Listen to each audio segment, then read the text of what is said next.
قرآن کے حوالے سے سوال یہ ہے کہ حضور نبی کریم صلی اللہ علیہ وسلم پر جب وحی آئی تو جبریل امین نے کہا اقرا. ہم سب سمجھتے ہیں، جانتے ہیں کہ قرات تو کسی چیز کو دیکھ کر پڑھنے کو قرات کہتے ہیں. اس کو قول کہنا وغیرہ یا قل اس طرح کے الفاظ استعمال نہیں کیے گئے کہ آپ میرے پیچھے پیچھے کہیں یا تابعنی یا میرے پیچھے پیچھے پڑھیں، جبکہ ہمارا تصور یا جو جبریل امین لے کر آئے تو وہ لے کر کیا کوئی ریٹن فارم میں لے آئے، اس سے یہ ایک سوال پیدا ہوتا ہے. تو اس بارے میں تھوڑی سی وضاحت کیجیے کہ دوسری بات جو آپ نے کہا کہ یہ وحی ہوتی ہے نبوت. شاہ ولی اللہ نے لکھا ہے کہ جو فکر ہے یہ نبوت ہے، اس کے یعنی ایک حقیقت نبوت ہے اور ایک وہ کہتے ہیں کہ ملکہ نبوت ہے، جس کا آپ کہہ رہے ہیں کہ بھئی میں یہ سوال اس لیے بھی کر رہا ہوں کہ آپ بھی فطرت کی ایک بات کرتے ہیں کہ وہ کہہ رہے ہیں کہ فطرتی طور پر فہیم ہونا، دانا ہونا، سمجھدار ہونا ہر ایک انسان کے بس کی بات ہے اور لوگ ہوتے ہیں. صرف نبوت یہ کرتی ہے کہ خدا کی طرف سے ایک خدائی تائید بھی اس کے ساتھ شامل ہو جاتی ہے، جیسا کہ قرآن میں بھی آتا ہے نبوت نبیوں کے بارے میں کہ افمن کان علی بینۃ. تو یہ کیا وہ اس طرح کی چیزوں سے، باتوں سے یہ ملکہ نبوت ہونے کا ایک استدلال کرتے ہیں؟ آپ اس کو کس طریقے سے دیکھتے ہیں؟ بینہ کا یہی مطلب ہے یا کچھ اور معنی ہے؟ دیکھیے بات یہ ہے کہ وہ تو ایک الگ بحث ہے کہ ایک پیغمبر کی شخصیت کیا ہوتی ہے، یعنی اللہ تعالیٰ کیسے اس کا انتخاب کرتے ہیں. اس پر میں نے بھی لکھا ہے کہ وہ ظاہر بات ہے خیر الناس ہوتے ہیں، بہترین انسان ہوتے ہیں. انسانی فطرت میں جو خصائص، اعلیٰ ترین خصائص اللہ تعالیٰ نے رکھے ہیں، ان کی قدر کرنے والے ہوتے ہیں. وہ ایک بالکل الگ چیز ہے. یعنی یہ چیزیں جو ہیں یہ تو پائی جائیں گی نا، اس کے بغیر تو یہ تاج کسی کے سر پر نہیں رکھا جا سکتا. لیکن ہم اس وقت یہ گفتگو کر رہے ہیں، ہم خارج میں کھڑے ہیں، اور خارج میں کھڑے ہو کر ہم یہ دیکھ رہے ہیں کہ جو چیز صادر ہو رہی ہے کیا وہ اس معیار پر پوری اترتی ہے کہ اس کو ہم ایک غیر انسانی چیز قرار دے سکیں، وہ بشری معاملات سے اوپر اٹھ جائے، وہ ہمارے تجربات سے ماورا کوئی چیز ہے. اگر وہ ہے تو پھر اس کے بعد پلٹ کے دیکھیں گے کہ یہ کیا چیز ہے، کہاں سے آئی ہے. پھر وہ بیانات سارے زیر بحث آ جائیں گے، یعنی وہی کیسے آتی ہے، پیغمبر کو کیا تجربات پیش آتے ہیں. اسی طرح یہ جو آپ نے ذکر کیا کہ اقرا کہا انہوں نے، یہ خبر واحد ہے. اخبار احاد کو ہم اس موضوع میں لائیں گے ہی نہیں. اس کی وجہ یہ ہے کہ میں قرآن میں لکھا ہوا نہیں، قرآن مجید میں تو 10 جگہوں کے اوپر یہ لکھا ہوا ہے، اتلو لکھا ہوا ہے، اقرا لکھا ہوا ہے. اس کا مطلب پڑھ کے سناؤ، اس کا یہ مطلب ہی نہیں ہے. یہ بالکل ایسے ہی ہے جیسے آپ کہتے ہیں کہ بھائی آپ پڑھیے اپنی شاعری، تو وہاں کوئی لکھی ہوئی چیز پڑھنے کی ضرورت نہیں ہوتی. یعنی آپ پڑھ کے سنائیں، آپ لوگوں کے سامنے اس کو پیش کریں. قرآن مجید میں یہ لفظ اس معنی میں آیا ہے، جگہ جگہ میں نے تو اس کا ترجمہ یہی کیا ہے.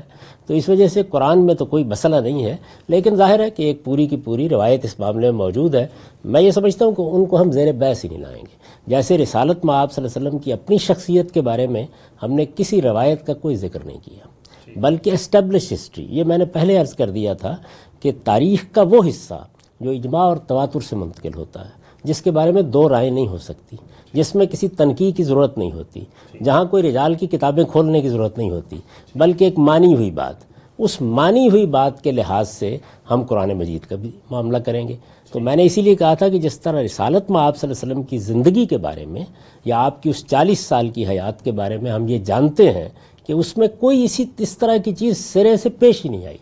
یعنی جس طرح وہ ایک مسلمہ ہے، اسی طرح خود قرآن کے بارے میں بھی یہ ایک مسلمہ ہے کہ وہ 23 سال کے عرصے میں نازل ہوا ہے. اس میں رسالت میں آپ صلی اللہ علیہ وسلم کی زندگی کے تمام ادوار آپ دیکھ سکتے ہیں.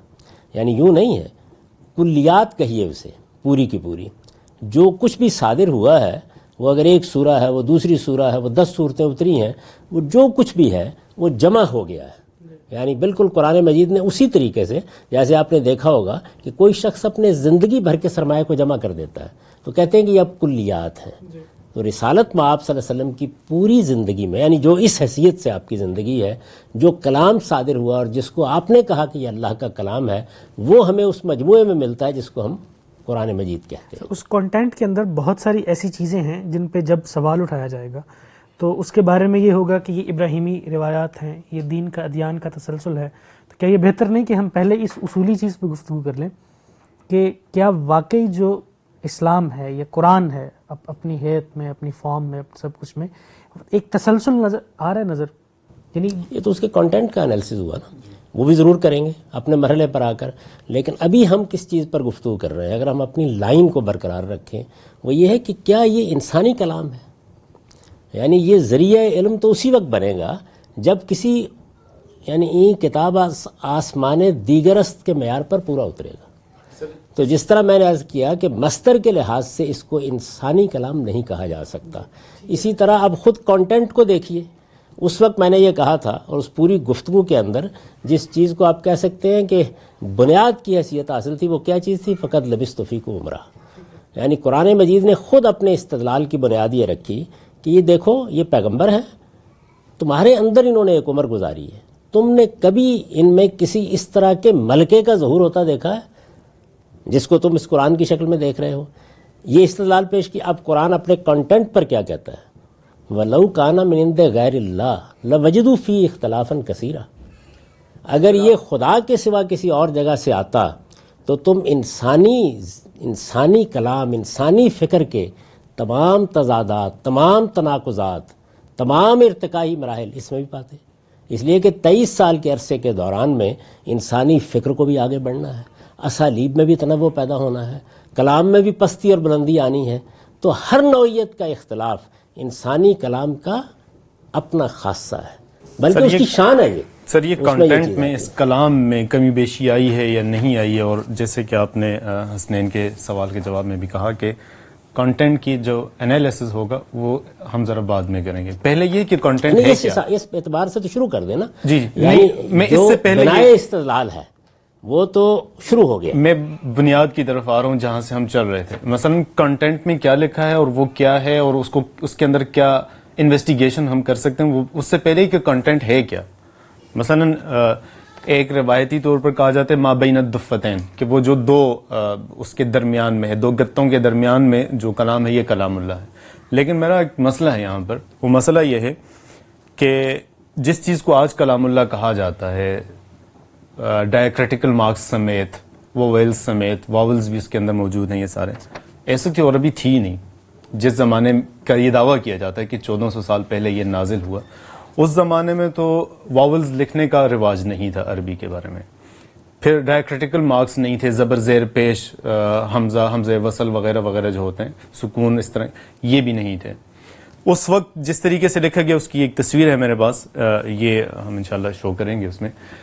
تو یہ کیسے طے ہوا کہ جو میرے پاس یہ کانٹینٹ ہے، ہو سکتا ہے یہ کانٹینٹ بعد میں اس کو بہت سارے لوگوں نے، مفکرین نے مل بیٹھ کر اس کی تنقیح کی ہو، تو آج ہم یہ دعویٰ کریں.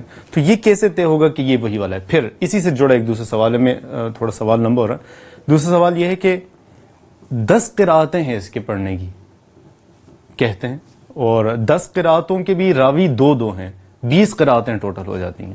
تو ان قراءات میں یہ کیسے طے ہوگا کہ یہی کلام اللہ ہے اور وہ والا نہیں؟ اس کے بارے میں آپ. یہ بحث دوسرے رخ پہ چلی جائے گی.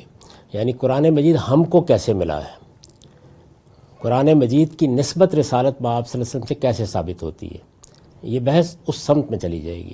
اور شاید پھر یہ پوری نشست ہم اسی میں لے کے چلیں. میں آپ کی خدمت میں یہ گزارش کروں گا کہ اس کو تھوڑا سا مؤخر کر لیں، اس پر ضرور ہم تفصیل سے گفتگو کریں گے. پہلے یہ تو دیکھ لیں کہ اس وقت جو قرآن ہمارے پاس موجود ہے، آخر یعنی اس کو ایز اٹ از لے لیں ہم. میں کہتا ہوں کہ آپ اس کی تاریخ کو 14 صدیوں کے بجائے 1000 سال سے شروع کر لیں، 1200 سال سے شروع کر لیں. موجود ہے نا. اب وہ جو کچھ موجود ہے ہمارے پاس، وہ اپنے بارے میں یہ کہہ رہا ہے کہ اگر یہ کسی انسان کا کلام ہوتا تو 23 سال کے عرصے کی تاریخ کو سمیٹ کر جب یہ اپنے فکر کو اس طرح سے پیش کرتا تو یہ ممکن ہی نہیں تھا کہ اس کے اندر فکر کا تضاد نہ ہوتا، اس کے اندر خیالات کا نشو و فراز نہ ہوتا، اس کے اندر کلام کی پستی اور بلندی نہ ہوتی. اس لیے کہ انسانی کلام اس سے بالاتر ہو ہی نہیں سکتے. اس جائزہ اس کا لے لیجئے.